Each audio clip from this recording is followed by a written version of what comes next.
You ever thought what might happen if you go into the woods and come across a giant hairy man? And no, I'm not talking about going down to town on a Friday night and seeing the local drunk guy. What I mean is going to the woods and seeing the elusive Bigfoot. Yes, the mythical ape-like creature which has been known to roam the forests of Northern America, among other places apparently. So, if you ever did come across a Bigfoot, you would do one of a few things. You would either run away, you try take a selfie for Instagram, or what some people might do is whip out your gun and try and hunt it. However, if you're going to do that, just be a little bit careful, particularly if you're in Washington State, because if you try and do this there, you are going to be in for a world of trouble.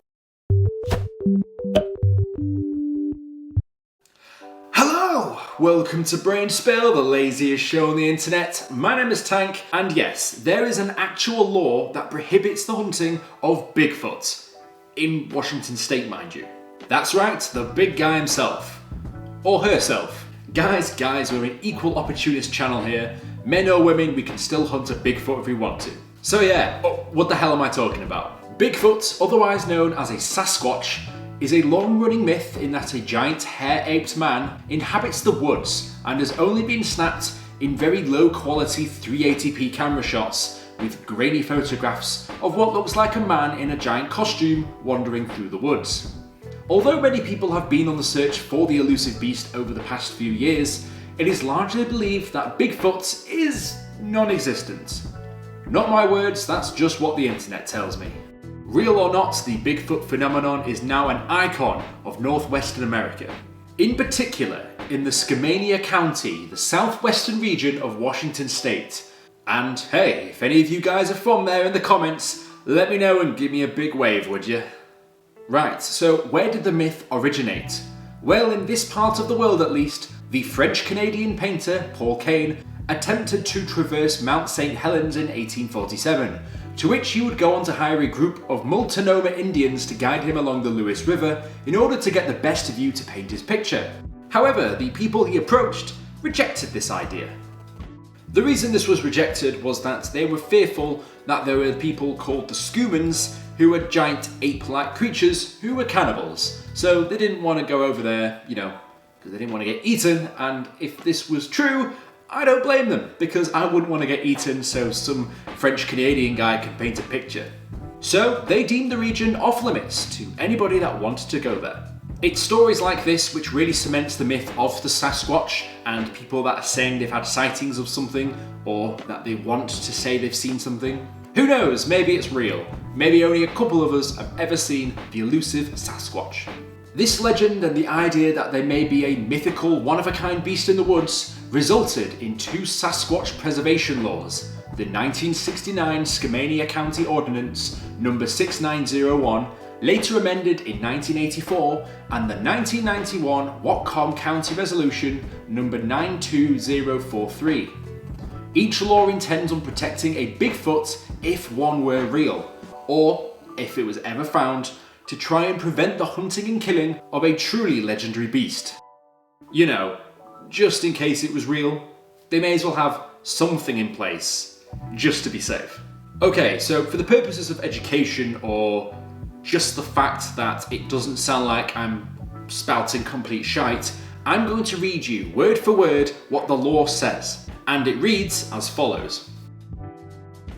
County of a nocturnal primate mammal various described as an ape-like creature or a subspecies of Homo sapien, and whereas publicity attendant upon such real or imagined sightings has resulted in an influx of scientific investigators as well as casual hunters, many armed with lethal weapons, and whereas the absence of specific laws covering the taking of specimens encourages laxity in the use of firearms and other deadly devices and poses a clear and present threat to the safety and well-being of persons living or travelling within the boundaries of Skamania County, as well as to the creatures themselves.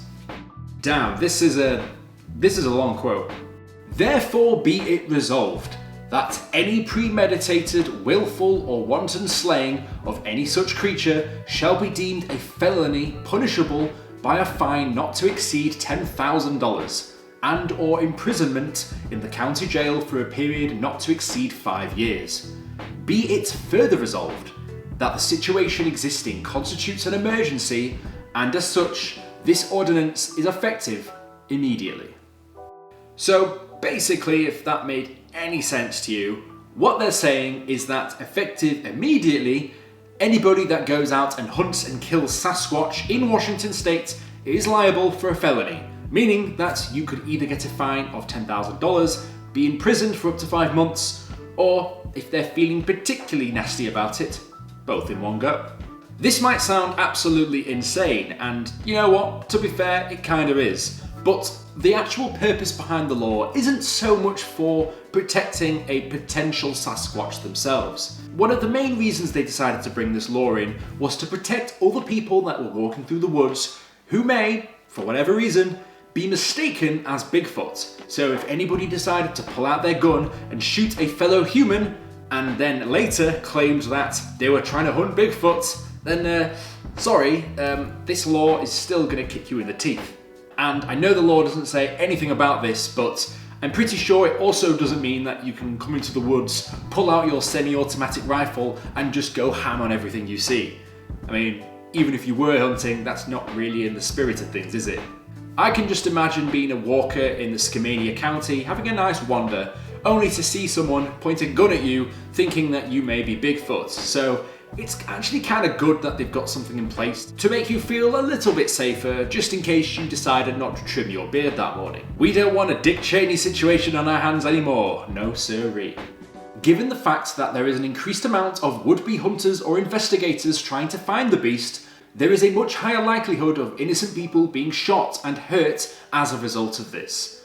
Being shot by those would-be hunters who just wanted a new throw rug. Since the 1950s, stories have increased of the beast, leading to more and more people, depending on what side of the fence you fall on, to go out of their way to try and find Bigfoot.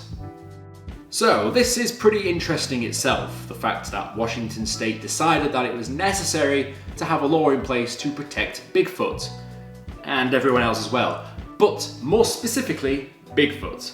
And that's just in the US, in that one state.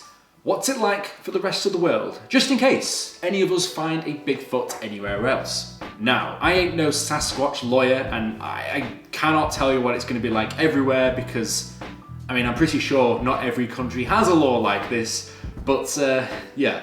But the thing that I found really interesting about this was, if this actually happened, if we found Bigfoot and you decided to shoot it, would Bigfoot be classed as a human being? Would Bigfoot share the same rights that another human does? Or would it be classed as an animal? We just don't know. I mean, Washington state has specific laws for this, but anywhere else in the world, no one knows. I mean, we've never found Bigfoot before. We don't know how intelligent it is, we don't know how animal-like it is. Hell, we don't even know if it's real. Would it be classed as an endangered species? Would there be many Bigfoot? How many Bigfoot would there be? Maybe there's hundreds, thousands, maybe we just don't know. So, what if the thing you shoot is a person and you mistook it for a Sasquatch? You could be on the hook potentially for murder if the shooting was fatal. Well, the intent to kill was there. You saw a big hairy man and decided to pull the trigger. But you mistakenly thought that you were killing a Sasquatch instead of a human being. If you did not realise that you were shooting a human, that's what's called a mistake of fact defence. That an element of the offence is not committed due to a mistake on the part of the culprit. Basically saying that they never intended to shoot another human being. However, if you're in the woods trying to shoot mythical creatures and you accidentally hit another human, yeah, good luck with that one flying in court.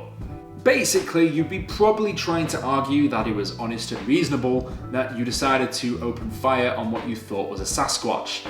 I don't think that's gonna fly. Generally, it's hard to say, and to be honest, you probably shouldn't go out and try hunt a Bigfoot anyway, but even if you did, don't do it in Washington state, because you're gonna get screwed if you do. If you liked the video, be sure to like and subscribe. If you want to be notified as soon as I upload my next video, be sure to hit the bell button. And if you've got any ideas for what topics you'd like me to discuss next, let me know down in the comments below. As always, sources used in the video will be in the description. So my advice is probably don't take a gun with you, and especially don't take a fully automatic rifle and go all guns blazing. if you want to go try find Bigfoot, maybe take a drone, fly it around, see what you can see. Maybe take a big net as well. You just never know. I'll see you guys in the next video. Fantastic.